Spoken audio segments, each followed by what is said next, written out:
to say is that these demonstrations have been brought to you this week by Woodcraft of Colorado. That is all 3 of the stores in Colorado, including the Woodcraft of Colorado Springs at Austin Bluffs and Barnes, Woodcraft of Denver at Arapahoe and Peoria, and Woodcraft of Loveland at Crossroads Boulevard. All of the items that you see in front of you are, of course, on sale with all 3 stores through Sunday of this week. We have 10% off on all of the Laguna Power and Supermax power tools going on right now. And we have sales on almost everything else in the store where allowable by our vendor agreements. We certainly look forward to seeing you all in the stores. But at this point in time, I'm going to be quiet and let my friend John here tell you a little bit more about the tools that you see in front of you.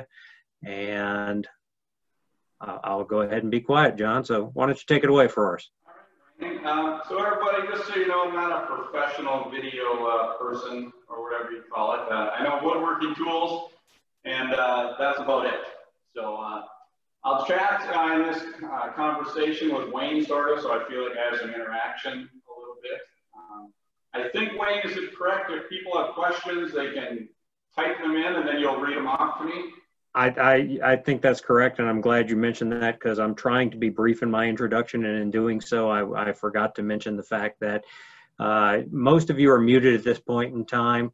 If you do have questions while John is going through his conversation, if you would be so kind as to type those questions into the chat window.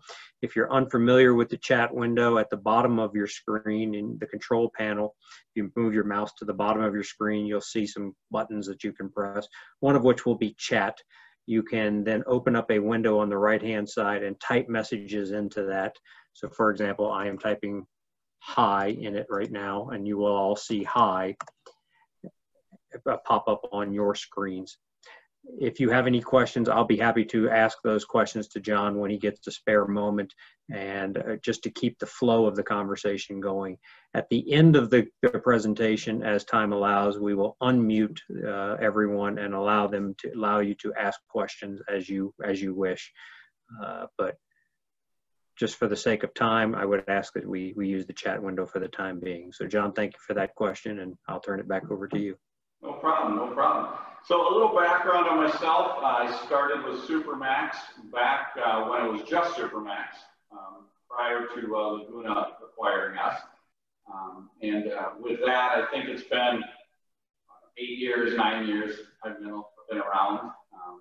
And today I wanted to go over 2 machines that have been with us for quite a while. This 1938 combo machine is actually the first machine that we had.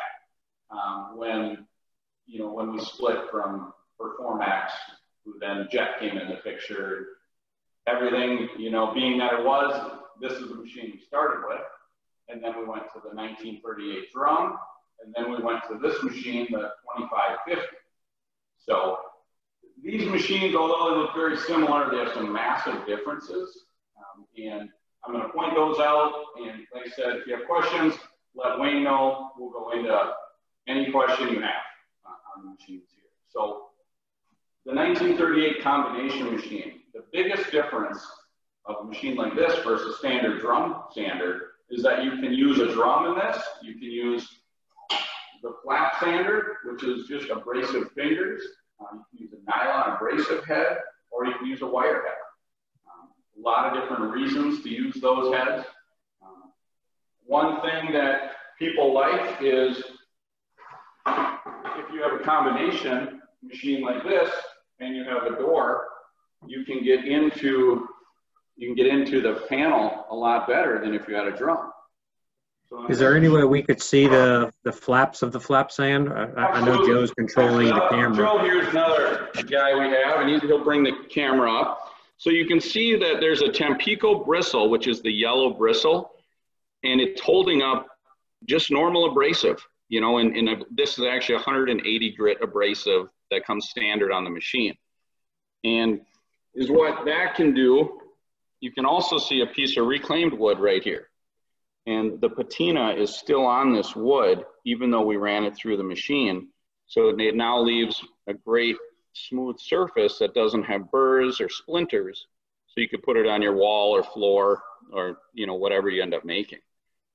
And while you're up here, I want to show you an important part of this machine is the controls up here.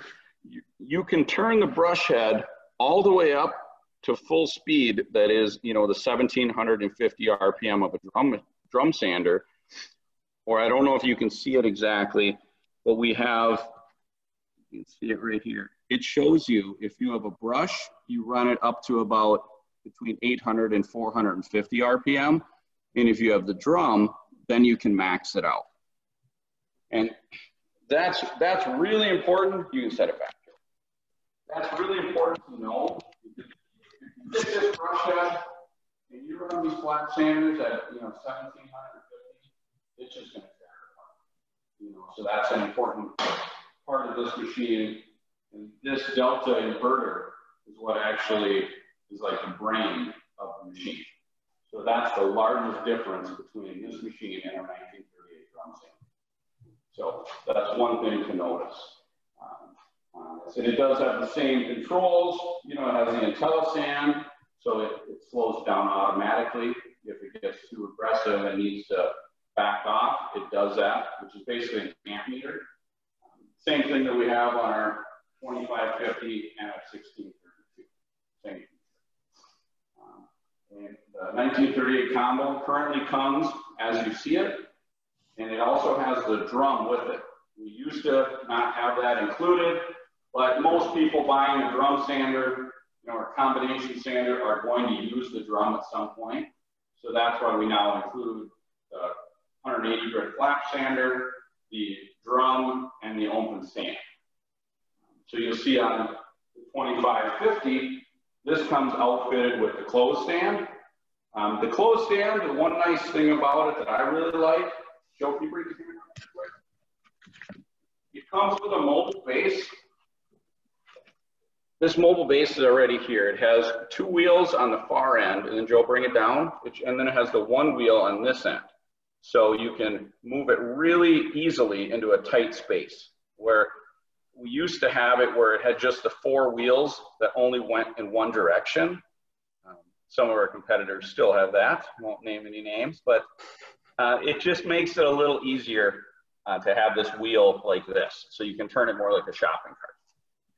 So that's similar to the mobile base on the bandsaws now, where it has the pop-up on one side. Is that correct? Correct. Yeah, Joe, show them. So that is it's very similar.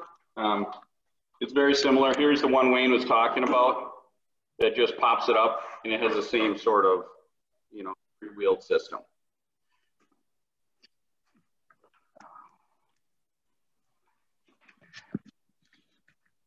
So that's the main differences in this. Let me show you a couple things that stand out. On the 2550, you'll notice on the end, you're going to see a little bit, it's like 5.5-inch supports that allow it to roll. So if you're running stock that is all the way out to, let's say the 50-inch mark, you'll need extra support.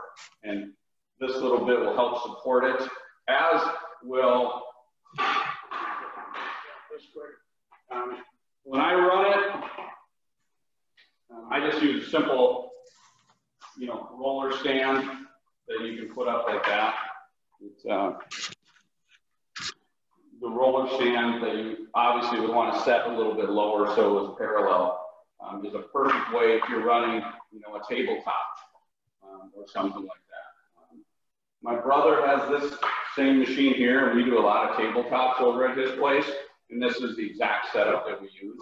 We do the 3-inch thick, pretty 9-foot long tabletop. So this is a must, for sure when you're running wider stock. I like it a lot better than just a single roller stand. It doesn't give you the ability to keep it flat and run it through like this stuff. And they're just versatile. Just hold them up and move them out of the way. So that we run quite a bit. John, I think that's a tool that not many folks know that Laguna Supermax makes. So you might want to highlight the fact that is a Supermax or Laguna tool. Yeah, it is. It's we've had it for a while. I have quite a few of these actually at home, just because they're so user-friendly. They're just our expandable roller conveyor stand. And yeah, again, you can push them down. Joe, can you bring it over here quick? And then you'll see on the legs, you can adjust them exactly where you need it for the height of your tabletop or machine or whatever you're using it for at the time. So, great little, helper, that's for sure. So let me run a couple pieces of lumber through the combination machine to show people how simple it is. Joe, can you grab a piece for me? I can run this. I'll run this reclaimed. So here is a very typical piece of reclaimed wood. I think this is actually from a pallet. It's a piece of oak that you can see you might be able to see the resaw marks. Not quite. So a lot of people want to get the reclaimed wood to make projects, flooring, cabinets, tables, all sorts of different things. So the way I run it through is I just get it where it's just snug. You're joking with your camera. So you'll see the top handle here is what controls the brush head, raises it up and down. You can go up to 4 inches tall is how big a board you could run through. We're obviously way under that, probably around 1/4 of an inch right now. So I'll raise it. And on the brushes, you can see the brushes, there's a lot of wiggle room here because they're so flexible.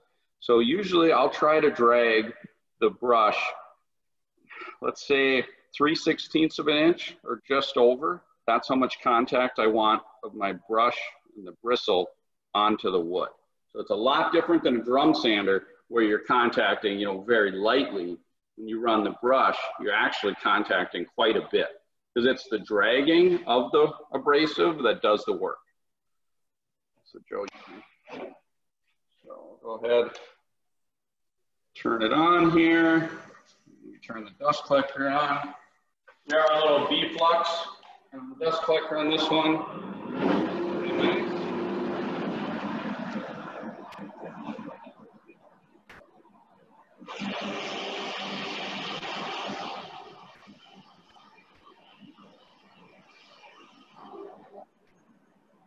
And I'll go once in that direction, and then I turn it 180 degrees to run it again.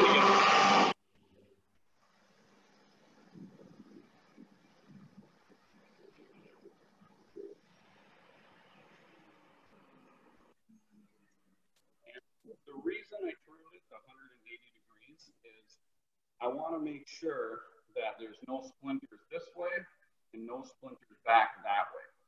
So when you run it first this direction, and you turn it around, run it right back through, that means it's perfectly smooth, or not really smooth as much as just burr-free, because it's not really smooth. It still has the profile that it had, if that sort of makes sense on that part. So it still has the texture of reclaimed wood. It still has that kind of difference between the summer and the winter grain, but you've now lost the ability to grab onto a nightgown or your nice shirt or something like that, is what I would imagine you're discussing. Exactly, like especially if you're doing like a tabletop or something like that, it's nice where it looks rough, but when you feel it, it's not going to catch, and that's a huge part of the reclaimed wood. You have to have it smooth. Joe, can you grab me a piece of wire brush quick? So I want to show you a piece of wood that I wire brush. This is just pine. Wire brush can be purchased with the combination machine. So you can see right here, and we have a white glaze in there, so it would hopefully pop a little bit. I think you can see the variation right there. So that was just ran through with the wire brush. Again, I run that probably around 800 RPM. It's not real aggressive, but it does a great job of pulling the grain out. You can do the burnt wood, Joe, and then the pine that I brushed. So another type of wood we see a lot that people like to play with is the burnt wood, the Shishigi bond. So people will actually burn the wood with like a weed torch or something similar to that. You can see that's right here. And then you can brush it. And the lower piece I brushed with the nylon abrasive head. And it's really a cool look that comes out. And I mean, I want to do the whole inside of my garage with that, but we'll see if that happens. Have to finish building it first. So it's just another thing the machine can do. You know, a versatile way you can use that brush head. So John, and I'm not feeding you this one. I don't actually know the answer to this one. We sell the standard 1938 all day long. It's a bread and butter tool for us. We sell a few of these a year, but not too many of them. I don't really remember, but the fact that it can interchange heads tends to be the reason why people would purchase it. The heads are not inexpensive, but I think that their functionality tends to give it a very good value. What is the retail cost? Do you recall on the heads? Like what does a wire brush or a nylon brush head? The nylon head and the wire head are both just under $1,000 for the heads. So you definitely need a purpose for the heads. I mean, that price point, that's pretty penny, you know. But they do things that you just can't do without the head, you know. Right. You could, in a small manner, you could get an angle grinder and a wire brush, and you could do a project or two. But the consistency of a pass-through machine is just unmatched. You can't do it by hand. You know, Makita makes an interesting wire brush machine. I think it's about $500. Otherwise, it's hand grinders and wire. Well, as you showed, one of the questions we get semi-common in the stores is, how do I get in the cracks and crevices of this raised panel? And it's always a loaded question when it's asked. You've given a good answer for it, even if that answer is not inexpensive. If you were doing it, refinishing an entire kitchen or something to that extent, or doing it multiple times, the cost would be very reasonable. Oh, well, or if you're doing base and case, you know, crown molding, if you want to, that is huge. And I'm actually in the middle of redoing my house right now, and I'm doing all the finish. I mean, I have some pretty old base and case that I'm doing in crown, and being able to scuff it is so nice. I can, you know, you can just run it through. Like, I'll go spray it, like I run it through, then I spray it, then I run it through again, and then do another coat. But being able to just run it right through a machine, and in that situation, there's no touch-up. You know, if I did a cabinet door, there'd be a little touch-up. When you run a cabinet door, even with this, you know, amazing head that's on there, if you ran this cabinet door, like right here, you'd have to get your hand sponge and get in this corner right here. And there may be a small shadow that it couldn't touch, especially at a shaker door, right around the edge here that you'd quick hand sponge and go around it. The systems that truly get rid of hand sanding are, you know, more than your house and your neighbor's house combined. I mean, it just gets out of hand in those prices. So, you know, this machine, I think we're at $2,700. It takes so much work out of the process. If I was a small cabinet shop, you have to get one. Like, you have to, just because it's such a pain to do all this by hand. And you saw this was an MDF door. A lot of guys that run MDF, you get a fuzz that's left over. Anywhere the tool touched, there's a little bit of fuzz, and anywhere the tool didn't touch, it's a glossy surface. So both surfaces need to be touched up prior to putting paint on. And this does it really, really well. You know, I usually, instead of 180 grit on MDF, I jump to like a 320.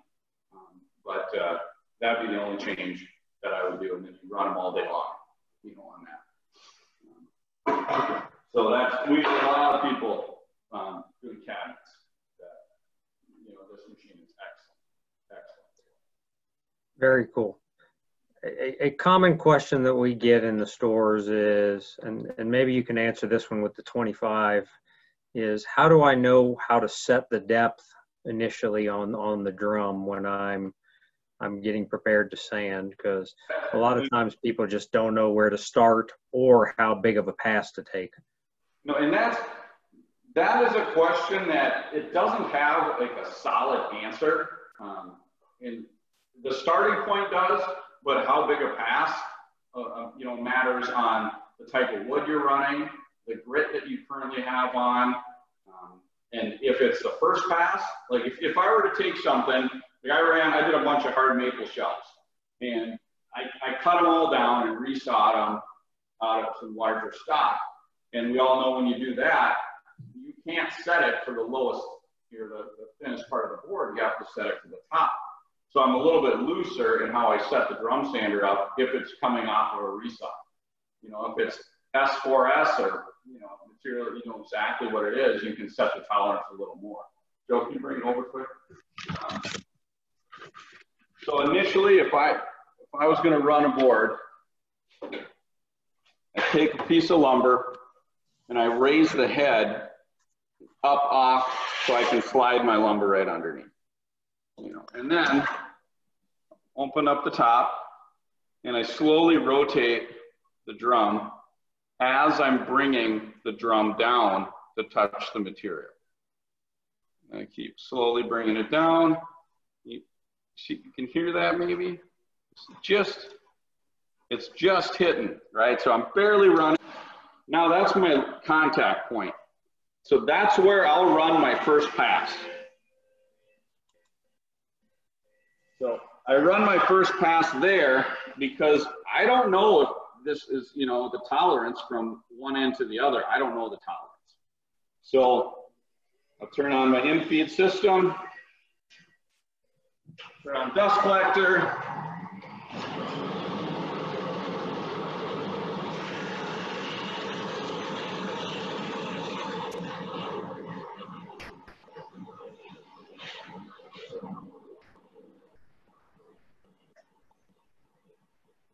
So now running there, you listen to the drum as well. You can tell how much work it's doing. And if you can't hear it that much, if show right here on the intelligence stand. So this little light right here, if it's overworking, that light will light up and it will automatically slow down your in-feed speed so you don't burn your piece of wood that you're trying to run. That's a huge help, especially on your initial passes, because that's when you don't know that the wood is all flat or you don't exactly know what's going on sometimes. John, there's a question from the group. Is there the pieces that you're using roughly look to be 18, 20 inches. Is there a minimum length that is allowed both with the drum or with the flap sander? Yeah, and interestingly enough, it's 2.5 inches on the drum. That's ridiculous, but it's true. It's true. And I've ran it. I was running a bunch of little. I had some birch. You know, on it. It was probably about 2.5, 3 inches in diameter. And we sliced it to make little coasters. And those little coasters we needed to sand. And I was running them. We got them down to the 2.5, like it says, and they run right through. And the reason it can be so short is that we have a hold down roller in front of the drum and a hold down roller behind the drum.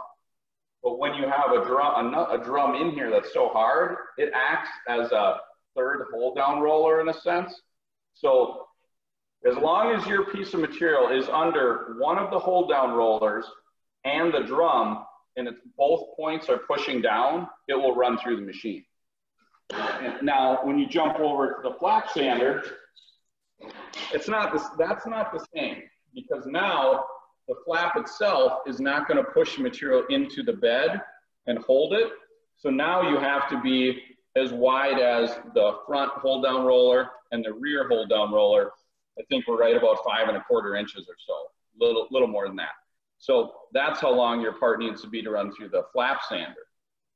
So, and again, that would change, of course, if you put the drum in, then it goes back to the 2.5 inch, you know, front to back. And 4 inches the max height. And you could run, you know, all the way down. You can run into the bed. So there's almost isn't a minimum thickness. Although we publish a minimum thickness, in reality, you could run it right into the bed if you had really thin material. I'll show you. As someone who has run it right into the bed and ruined a piece of a good infeed belt, I can attest to that.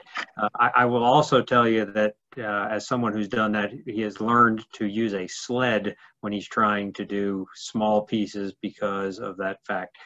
I've also learned that a sled and backing tape really helps when you're doing small pieces if you need to end up with pieces that may not be advisable under the current things that we just discussed. You're absolutely right. It's funny, Wayne, because I ran a sled with this one. This is some of the maple that I was using. And so I wanted to see how thin I could get it. So I started on the bandsaw, and then I was like, well, let's just sand it down. I wanted to get it so light, you know, I wanted light to pass through. So I got pretty close. I need to touch it up a little bit. But maple doesn't usually do that unless it's pretty thin. So, but yeah, I used a sled in that one. Just I did not want to chew up a belt. So everybody, by a sled, what we mean is I use a piece of 3/4 inch plywood or MDF or something underneath with a little bit of a hook in the back so that it will push it through, and it becomes my sub base, if you will, so that if I do sand into anything, I'm sanding into a piece of plywood rather than into my feed belt. That's exactly how I do it. I had some veneer, something or other, like 3/4, and I sanded it so I know it was perfectly flat. Set that on there, and it goes right on through. So any other questions, Wayne, that you hear? Oh, you know what I hear a lot of? That I used to be a little more customer facing with issues that would come up where people would call in and I would help out.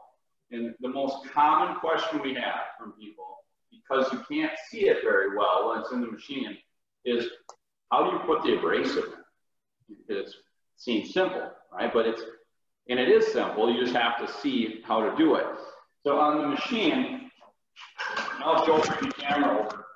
On the drum, you'll see on this end, and you can see it pretty well from the end there. There's a little slot, and it has a clasp. So you loosen up the clasp, slide in your abrasive, and go ahead and it clips it. Then you roll your abrasive on all the way down. And on the inboard side, there's another little slot that you would think would have the same type of clasp.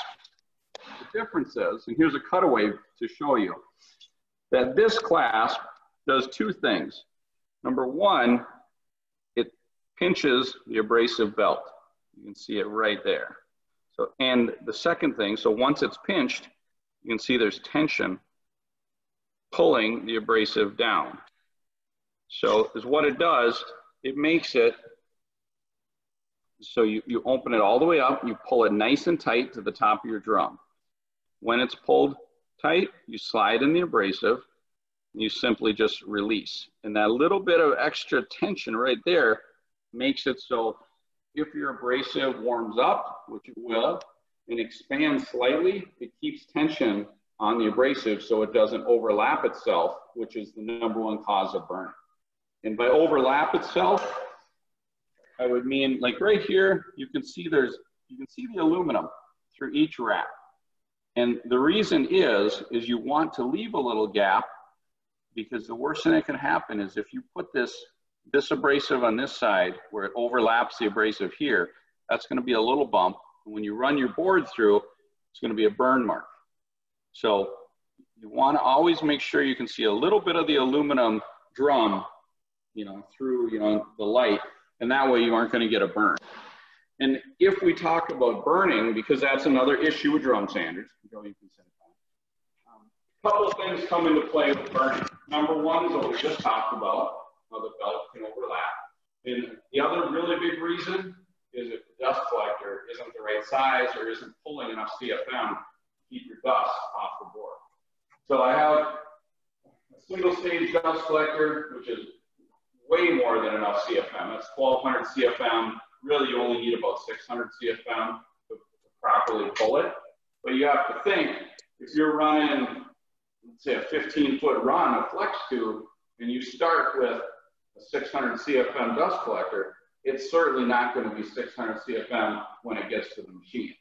So that's why I like to oversize it a little bit, and then I never worry about a little bit, you know, too much slack in the line, too many bends in the line, or something like that. Where if I hooked up with deflux, I would want to make sure it's close to the machine, or a hard pipe, certainly hard pipe if it's, you know, 10, 15 feet away, and then not that much flex too, because that'll kill your CFM, and then your dust will stay on the board, and then you'll burn your board.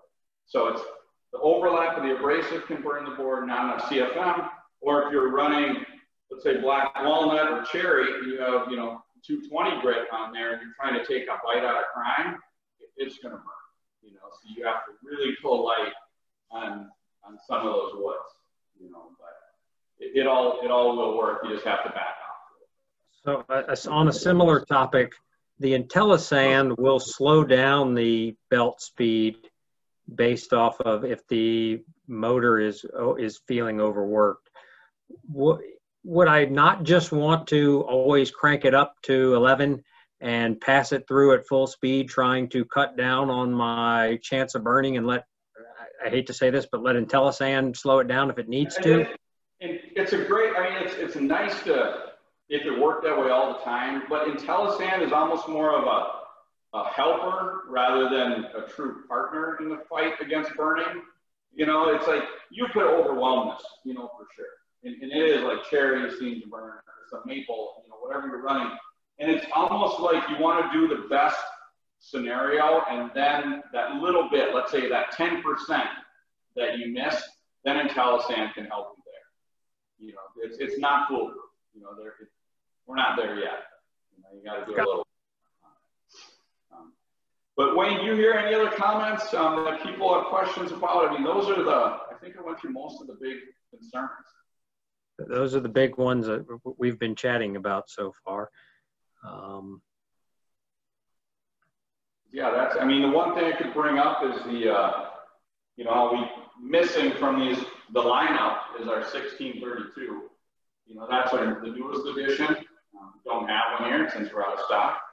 I couldn't even steal one. So that's another machine we have, as well as the 1938. So those would be our 4 open-ended machines. They're all similar, but they're all different. They all have different purposes, although they overlap. So there's a machine for everyone's shop. You know, if you need a small shop, the 1632 is a great machine. I always tell people when considering what to buy, you know, think of the projects you might do. I love the 2550 because I always think in my head that I'm going to do these massive tabletops that have to have the 50 inch. I might not, but if you ever do, it's sure nice to have it, you know. Like my brother Pete, I talked to him and I said, you have to get the 2550 for the tabletops, and now that's all we run at his shop, you know. The other reason to get a 2550, maybe you're not going to do something that wide, but if you're going to run a ton of material that is, let's say, 22 inches or 23 inches, this can do it in one pass, where a 1938 would need 2 passes. So that's one of those things to think about. Another thing, let's say you make boxes or something that you need 4 inches of clearance. The 1632 only goes to 3 inches. So that's something to think about. You know, all the aspects of what you do, and you know, then we'll help you decide what machine works best for what you're doing.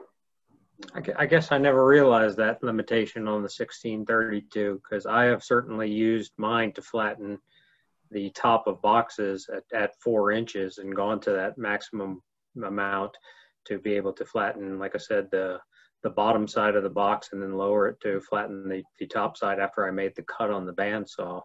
And it's quite a nice feature to be able to use when you have that height to just be able to pass it under a drum sander, as opposed to, you know, messing around trying to either sand it flat by hand or some other method that isn't as well. The drum sander is a machining type of method, is what it amounts to, and that way I'm certain I'm getting a flat surface. Yeah, no, it's nice for that's why I don't know. I wish we would have kept the 4 inches on the 16.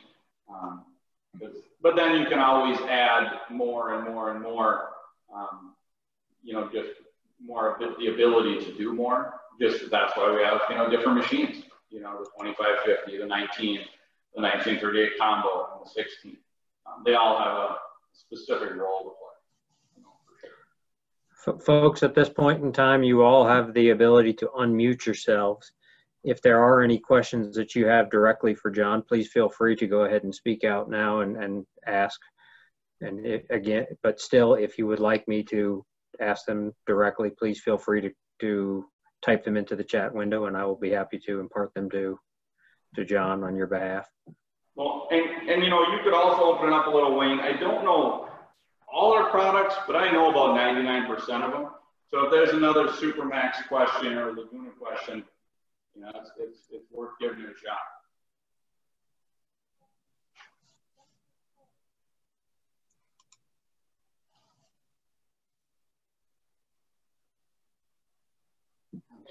John, it seems like you must be a Superman, because it appears to me that you must have covered everything that anyone could possibly have thought of today.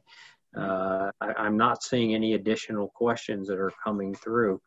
Okay. So I will take this opportunity to thank you. Either that or everyone is itching to get to a vice presidential debate. I'm sorry, that's as political as I'm going to get, brother. So.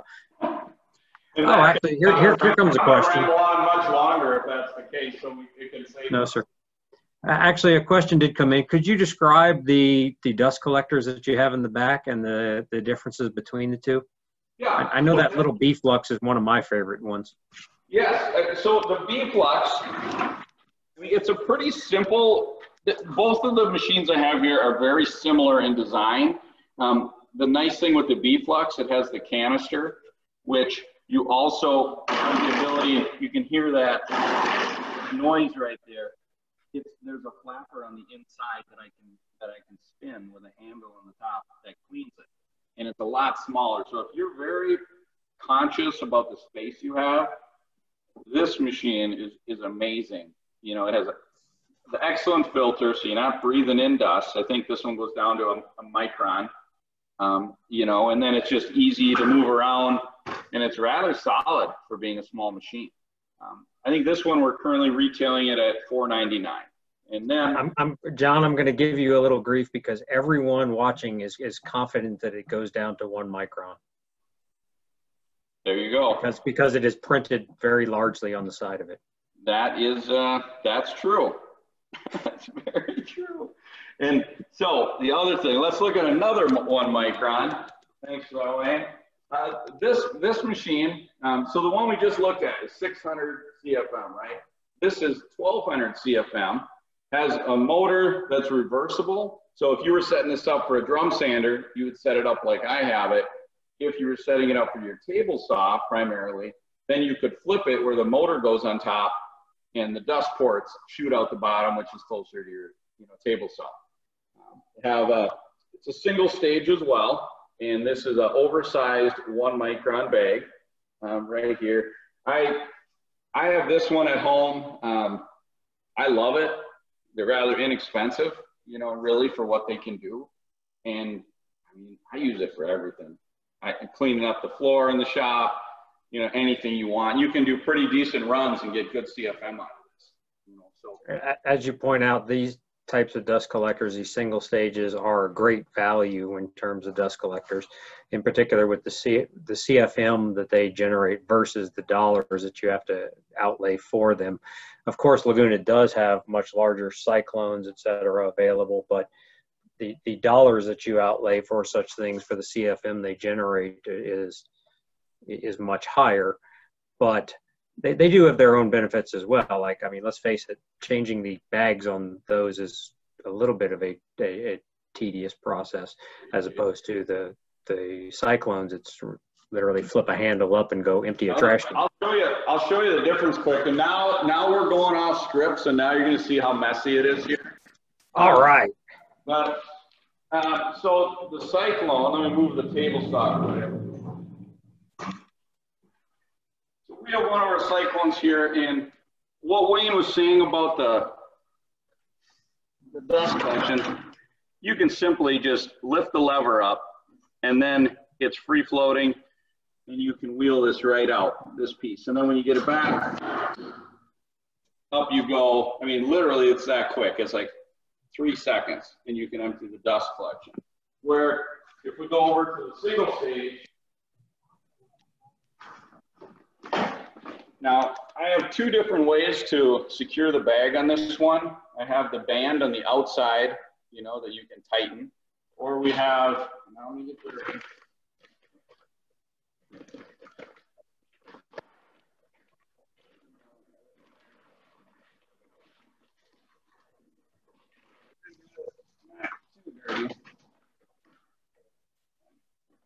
You see how the dust is already starting to come out? And that is the difference between the cyclone system and the older style on the single stages. So. John, I want to thank you for a real demonstration, because I think everyone on here has done exactly that and ended up a little bit dusty from doing it. So did they do it in their clothes that their wife says they're not to get allowed to get dirty? Because that's what's happened here. I can honestly tell you yes.